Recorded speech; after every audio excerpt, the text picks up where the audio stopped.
கண்டிப்பாக அவர் தான்.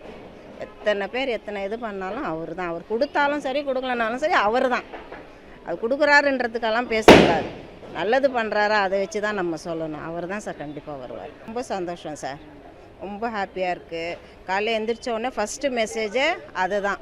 ரொம்ப சந்தோஷம். இப்போ நம்மளை மாதிரி ஆளுங்களுக்கெல்லாம் அந்த காசு வர்றதே பெரிய விஷயம். இப்போது உதாரணத்துக்கு ஒரு வாஷிங் மிஷின் வாங்கலான்னு ஒரு இதில் இருந்தேன்.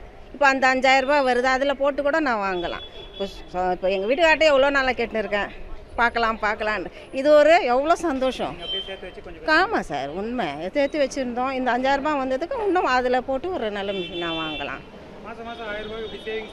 சேவிங் தான் சார். ஆமாம், ஏதோ ஒரு இதுக்கு சேர்த்து வச்சுட்டு ஒரு பொருள் வாங்கினா ஒரு ஞாபகார்த்தமாக இருக்கும்.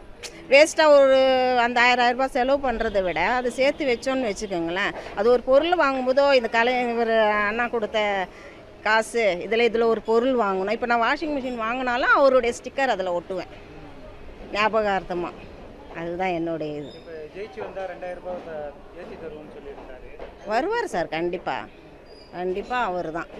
எத்தனை பேர் எத்தனை இது பண்ணாலும் அவர் தான். அவர் கொடுத்தாலும் சரி கொடுக்கலனாலும் சரி அவர் தான். அது கொடுக்குறாருன்றதுக்கெல்லாம் பேசக்கூடாது. நல்லது பண்ணுறாரா அதை வச்சு தான் நம்ம சொல்லணும். அவர் தான் சார் கண்டிப்பாக வருவார். ரொம்ப சந்தோஷம் சார். காலைல நியூஸை பார்த்துட்டு இருக்கேன், ஆனால் அப்புறம் ஃபோனில் பார்த்தா மெசேஜ். ஒரே ஹாப்பி. எங்களுக்கு என்னன்னு சொல்கிறதே எங்களுக்கு தெரியல. ஏன்னா 1000 ரூபாவே எங்களுக்கு பெரிய விஷயம். இது ஊக்கத்தொகையாக ஒரு 5000 ரூபாய் போடும் போது அது எவ்வளோ பெரிய சந்தோஷம்னு அது பொம்பளைங்களால தான் எங்களால் புரிய முடியும். அது வேறு யாராலும். அது அப்பா ஐயா ரொம்ப சிறப்பாக செஞ்சுருக்காரு. எங்களுக்கு ரொம்ப சந்தோஷம். எங்களுக்கு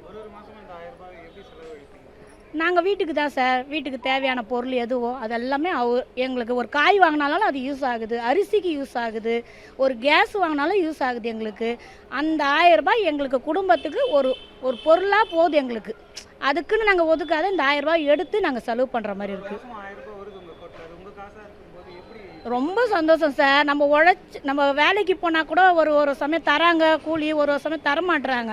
இது டக்குன்னு நம்மளுக்கு பேங்க்கில் இந்த டேட்டில் கரெக்டாக விழுந்துருது. அப்போ என்ன ஆகுது, ரொம்ப சந்தோஷமாக இருக்குது எங்களுக்கு. அளவு கொள்ளாத சந்தோஷம் சார் எங்களுக்கு.